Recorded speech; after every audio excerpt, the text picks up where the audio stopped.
Hello, hello, and welcome back to the Business First Creatives podcast. Today, I am chatting with lifestyle, newborn, and family photographer, Natasha Sewell.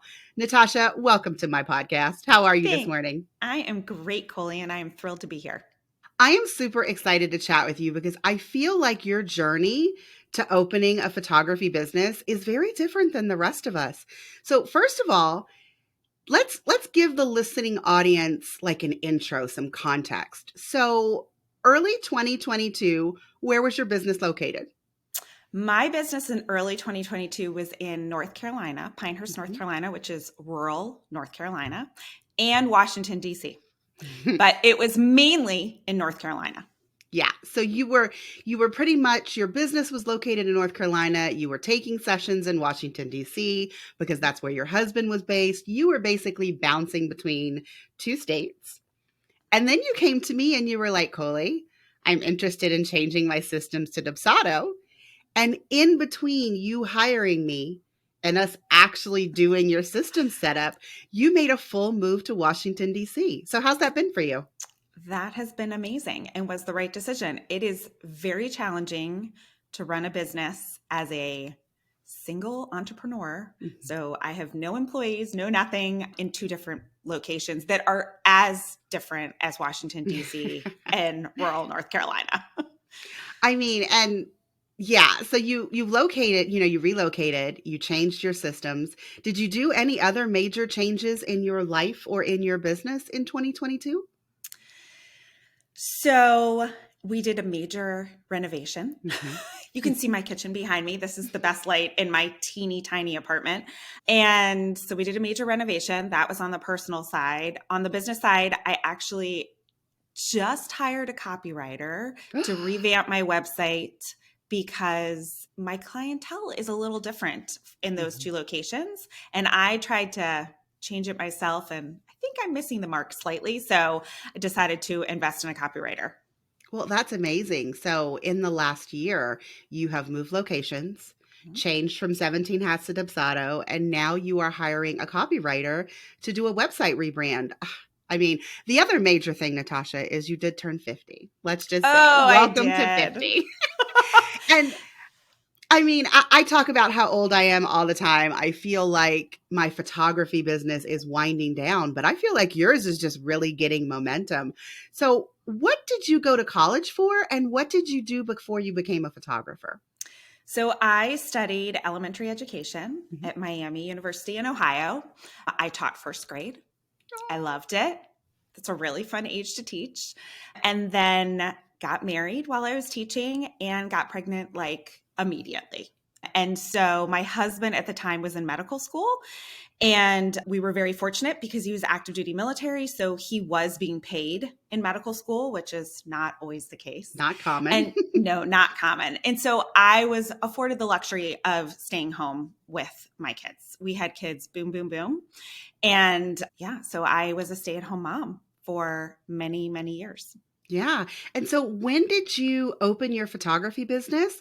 And how did you decide to actually open a photography business? Because I know everybody has a different story, but it usually starts with, well, I had kids and I love taking photos of them. And then I figured I could do it for other people. But what is your photography business origin story? So mine's a little bit different. So my husband deployed in 2009, 2010 to Afghanistan, and my kids were in school full time, and I was a little bit bored. I was volunteering a ton at their school, but I was a little bored. I've always loved taking pictures, but honestly, it was in auto mode. I literally had no idea what I was doing. I never edited a picture before.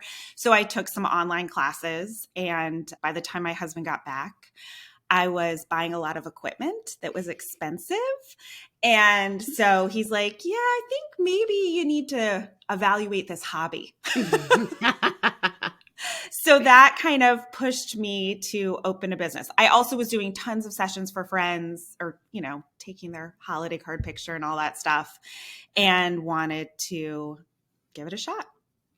Now, have you always focused on families and newborns, or did you try any other genres before you got your sweet spot? Because in-home family and newborn photography is definitely your gift. Well, you are super kind. So I was a posed newborn photographer until summer of 2019. Oh, So wow. for That's so 6 years, recent. yeah, 6 years in my business, I had a studio. I used lighting. It was like a Mhm. very different genre. I did specialize in newborns, families, but it was definitely more of a posed experience. And then when my husband took a job in DC, I knew I could not afford a studio in DC because real estate's super expensive. So I had to figure out a way to bring my photography to DC affordably. Okay. So that's when I hired Sabrina. Okay. And so was Sabrina the way that you transitioned from having a Mm-hmm. studio into in-home photography? Oh, Uh, that's so fascinating. 100%. That was it. I have followed Sabrina on Instagram forever. Like literally, she laughs when I tell her things that like I remember her posting from years ago. And I used to DM her stuff and she would always answer in the kindest of ways. And so when I decided to do this, I reached out to her and mentored with her. And you went to Dallas to do your mentorship? I did. Yeah. I mean, one of the things that I love about you, Natasha, is the value that you place on education in terms of, furthering your business and going far. And so I do love that Sabrina was the way that you transitioned Mhm. from your studio into in-home photography. Have you done any other major education opportunities, mentorships? I have. It took me a long time to realize the value of in person education. Yes. So long. Like, if I could go back and kind of get a refund on all those online posing classes for newborns, I would. But when I decided to jump in person education, I mentored with a posed newborn photographer there. I also did something called the Baby Summit, which was done by Kelly Brown. It was in Yep. Atlanta, and it was a conference of all newborn photographers. And I wish I could go back to that and take the classes that were all lifestyle newborn photography, because there were some and I didn't take one because I just was concentrating on post. I've done WPPI, but then more recently, I would say in the past year, I've done a lot. I've done mastermind and retreat with Brooke Schultz, mastermind and retreat with Sabrina Gebhard, Morgan Williams, I've mentored with, and also love Daphne May. In literally the past 18 months, I've done all that. So there's just so much value in in-person education. It just took me a long time to get there. I, and now that I know that you were a first grade teacher, your value of education makes so much more sense to me. I can't even tell you. I didn't know that about you, and now I do. Yeah. So let's talk about systems just for a Mhm. minute, because that is, of course, how you and I know each other. I mean, we knew each other on the internet, but then you came to me and you said, well, Colie, I want to leave 17 hats and I want to go to Dubsado. So what prompted that change in your business? So I have been with 17 hats since I went to the baby summit. So I can't remember what year that was. Maybe 2016, 2015. It might have even been before that. I honestly can't remember.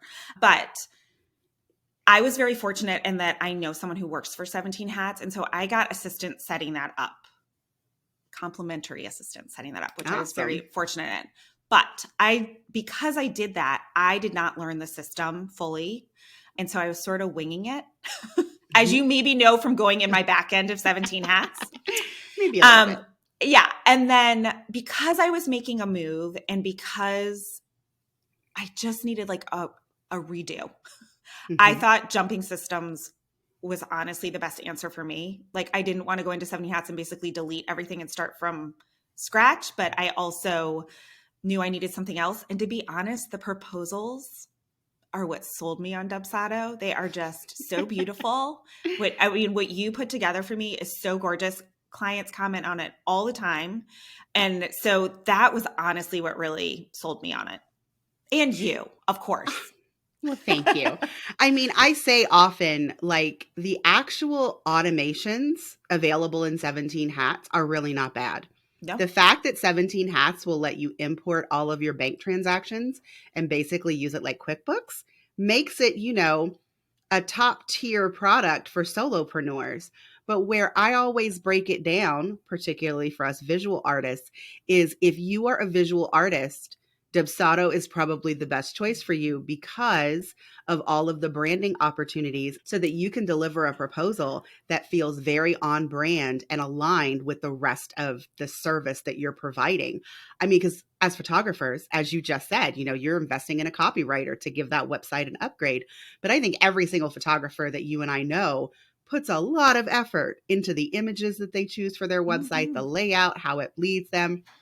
And I always think that people are missing something if they hand somebody like a computer generated invoice when they're asking for money. It's like, no, your website was beautiful. The consultation call with you was probably amazing. But then you like send me this very plain proposal and you're like, pay me all of this money. And I think it's a disconnect. So most people do say that the proposals are what bring them over to Dubsado. For sure. I was going to ask you what your favorite thing I created for you was, but it's probably. It is most definitely the proposals. I mean, they're beautiful. And the thing I love about them too is that it really, in a visual way, again, photographer, as you just said, we like visual, walks you through the process before someone says, yes, I want to accept this. And I think that that's the plus, because before I was sending people an email that just reiterated what the process was in like a very small paragraph. And then an invoice was generated that, as you said, was just like a random, here, give me this money. And, so it's just a better process for my clients. So what about the process? How do you feel about the system that you're using now in Dubsado versus 17 Hats? I mean, proposals aside, is there anything good or bad that you feel that you want other people to know if they're considering a switch from 17 Hats to Dubsado? I will say I do think 17 Hats is a little bit more intuitive. Like there's less steps sort of you have to do, which I do appreciate. However, I do think Dubsado is very easy to use. I did a model call because I'm doing a personal project and I set up the questionnaire and the workflow and everything by myself. Can you believe that, Colie? And it worked. That's what was even better. It worked. Now, did you start from scratch or did you use one of the ones that I'd already created and then duplicate and customize it? So I duplicated some emails and I did not do a proposal for this because it's a complimentary session. So it wasn't really necessary, but I did duplicate things and then make changes, but I did it and I was really proud of myself and it worked seamlessly. And so that was great. That is amazing because I deal with two different types of clients in my business. I deal with people like you who come to me and they're like, Colie, I don't want to learn this. Can you just set the whole thing up for me and make it beautiful? And I, of course, do that. And I offer you the support and I answer you questions. I answer your questions when you have them. But then I also have the other side of my business, which is the course. And so people in there tend to be a little bit more DIY. But every once in a while, I get someone that I ask, well, why did you choose the course over a VIP day? If budget is not an issue, because of course there's a very big difference between the course and the VIP day. But it's often that I get the response, oh no, I wanted to learn. I need to learn to do it so that I can make changes. And I'm always like, but my VIP day clients do learn how to use it and they are capable of making changes. But it's like an objection that I don't quite know how to address because people are like, well, no, I mean, if I just have you do it, I'll never learn it. And I'm like, yeah, but I mean, I really want to make sure that you learn it when I hand it over to you because I encourage all of my VIP day clients, every 6 months, you should be looking at your emails. You should be figuring out if there's anything you need to change.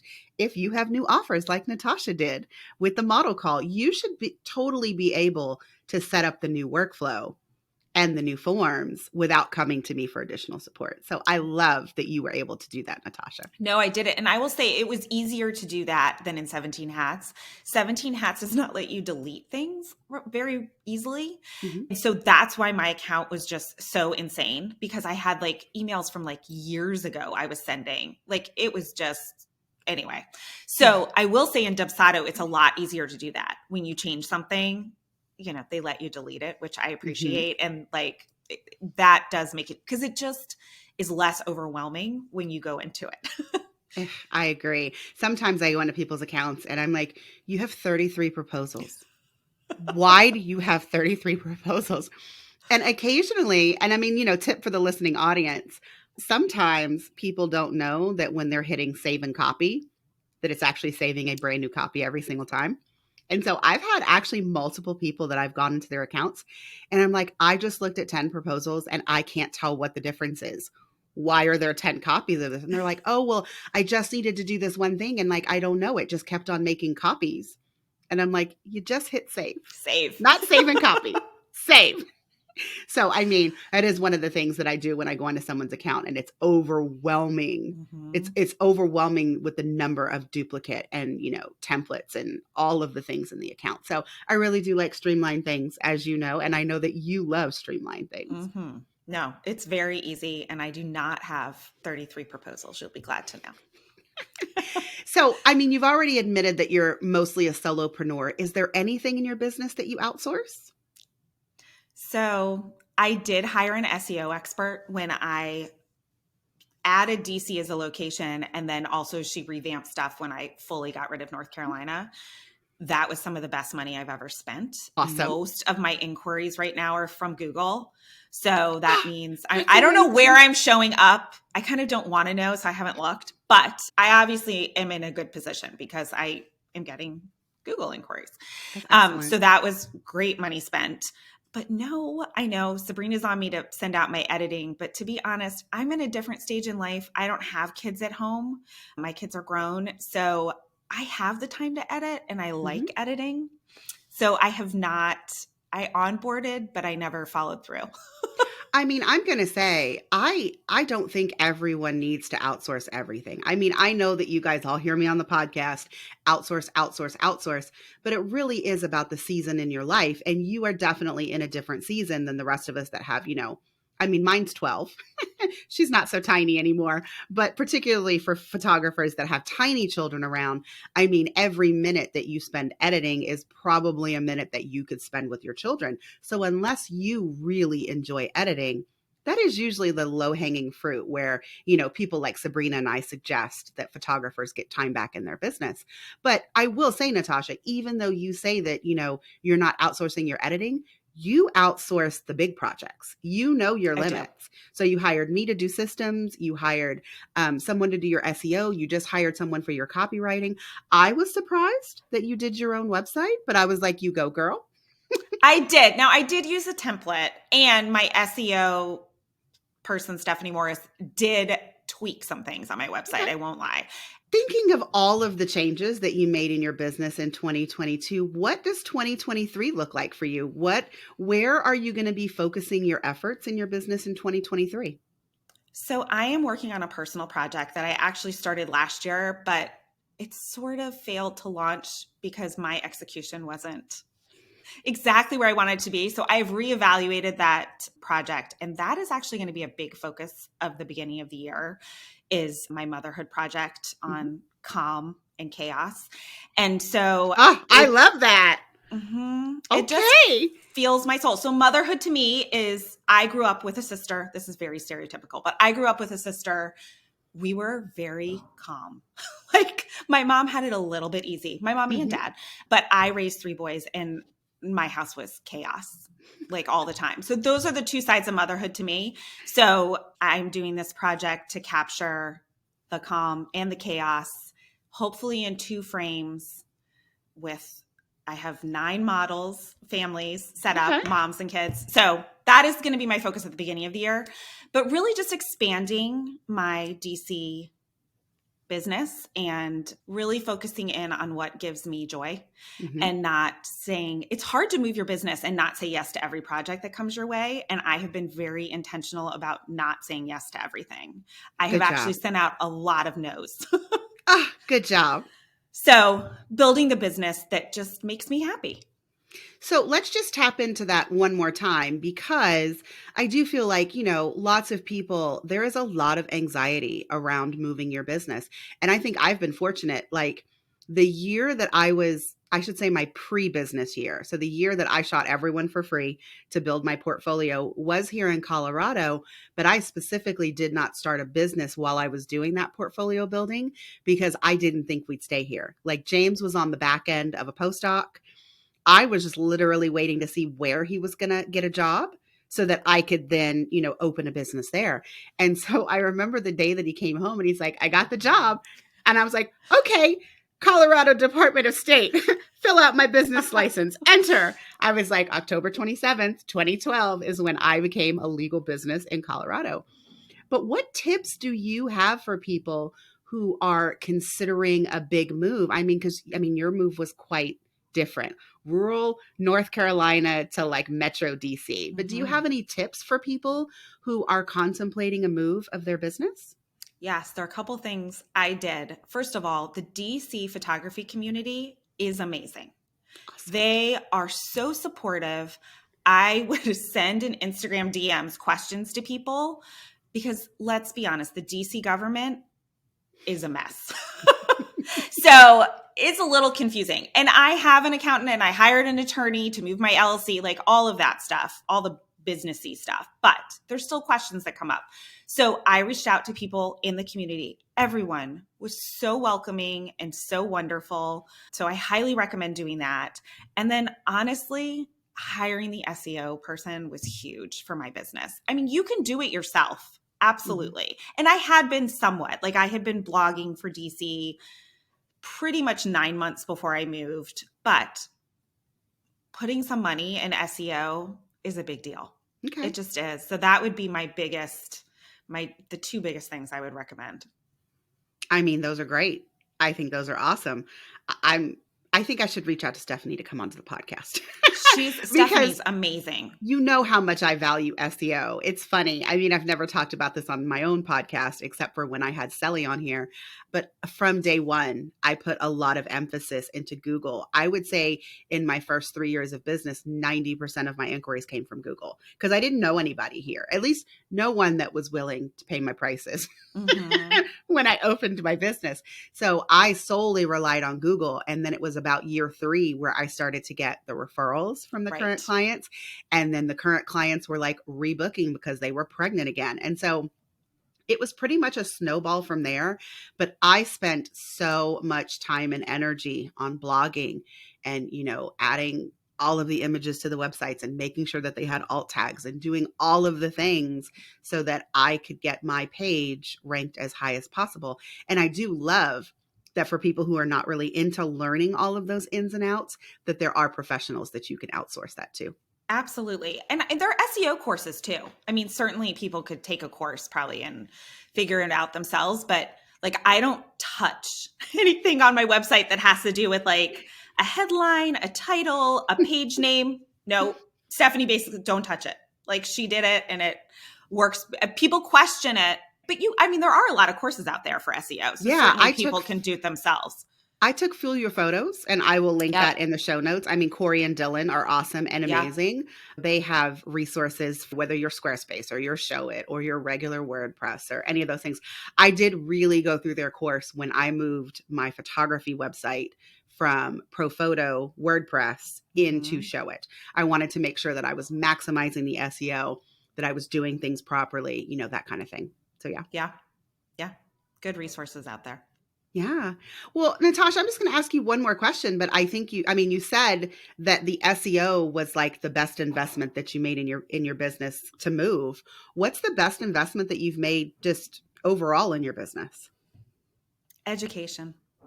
For sure. Just all of the education. All the education. But I think the big thing for people to remember is education is not just about learning. It's about connecting with other people. Yes. And especially for photographers, it's a lonely business. It really is. Like your clients are awesome. You see them, but a lot of the time you're just doing everything on your own and not interacting with other humans. So I feel like I really have a great community of photographers in my life. And it's really all thanks to education and taking part in it. So education by far is the best thing I've ever done for my business.